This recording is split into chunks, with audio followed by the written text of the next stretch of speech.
mas eu queria vos falar aqui de um trabalho que é muito interessante.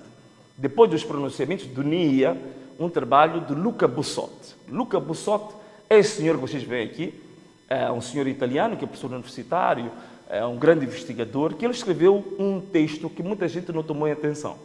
As pessoas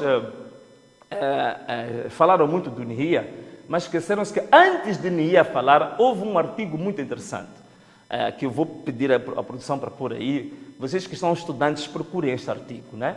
Que é os processos de marginalização étnica e cultural na África pós-colonial, que fala do caso dos Amakwa de Moçambique, ou dos Macuas de Moçambique. Portanto, ele fala aqui de um aspecto muito interessante.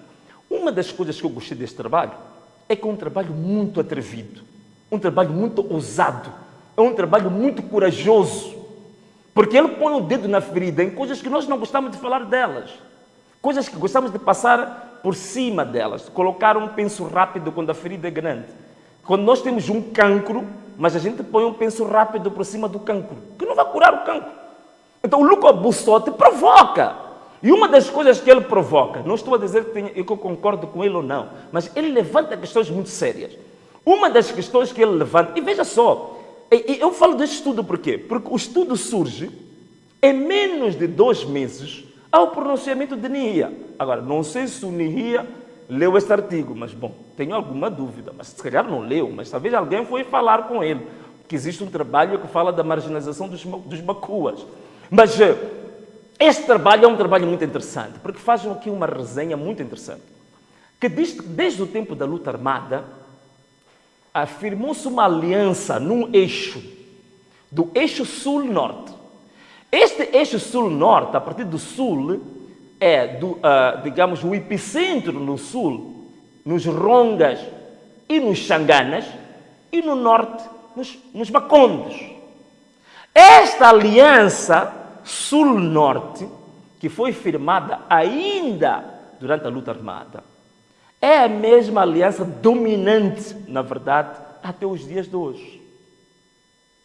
É a aliança dominante até os dias de hoje. Não é por acaso que um general Nihia está a falar, porque ele acompanhou esse processo de 60 anos, ele viu qual foi a tendência dominante. Este eixo, Xangana-Ronga e os Macondes, foi o eixo dominante de sustento militar, político da própria Frelimo. É por isso que, ao longo da história, se vocês quiserem ver, mesmo do ponto de vista cultural, quais são, por exemplo, as culturas que foram exaltadas ao longo desse tempo? Você vai ver na Zona Sul, agora estou a falar da tese de Luca Bussotti. Atenção, estou a resumir a tese de Luca Bussotti. Na Zona Sul, Marrabenta, Macuaela, foram exaltadas. Mas você vai ver na Zona Norte, por exemplo, o Mapico, a escultura Maconde. Portanto, estas aqui, mesmo nos vários festivais culturais, estas sempre ganharam preponderância. Portanto, a construção do Estado-nação, a construção da unidade nacional, não só visou marginalizar o diferente, portanto, a marginalização política e social, mas também houve a marginalização cultural. Portanto, a produção cultural dos povos também sofreu por causa desta política discriminatória da própria Frelimo. Que as alianças políticas, as alianças ideológicas estavam por cima da cultura, estavam por cima da tradição, estavam por cima da história. É aquilo que alguém chegou a dizer. Eles levaram o estatuto do Partido Frelimo e puseram por cima da Constituição da República. Sobrepuseram o estatuto do partido sobre a Constituição da República. É por isso que nós temos deficiências na construção do nosso próprio Estado.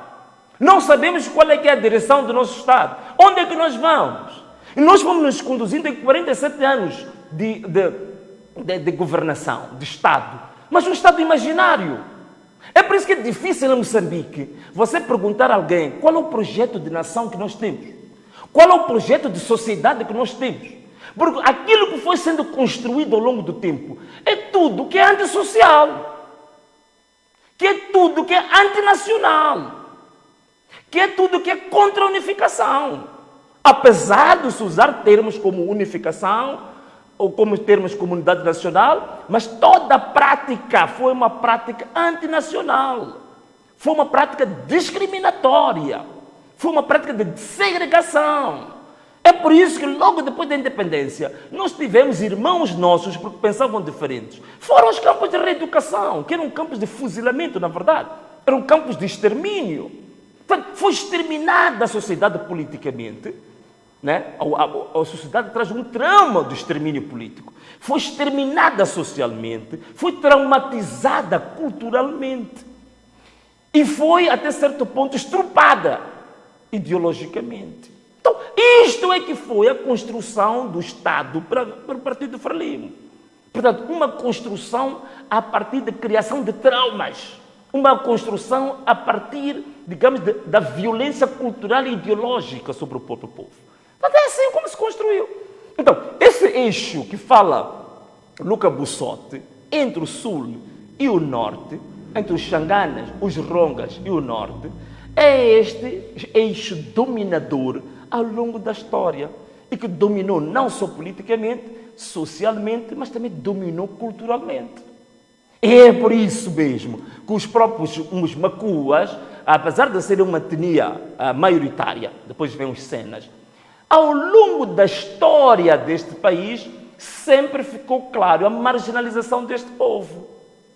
Mas quem quiser bases científicas, com exemplos, leia o estudo, que é justamente para perceber esta formulação, por que razão é que hoje começam a aparecer os nihrias, justamente a reclamar que os macuas têm um espaço no qual eles foram esquecidos.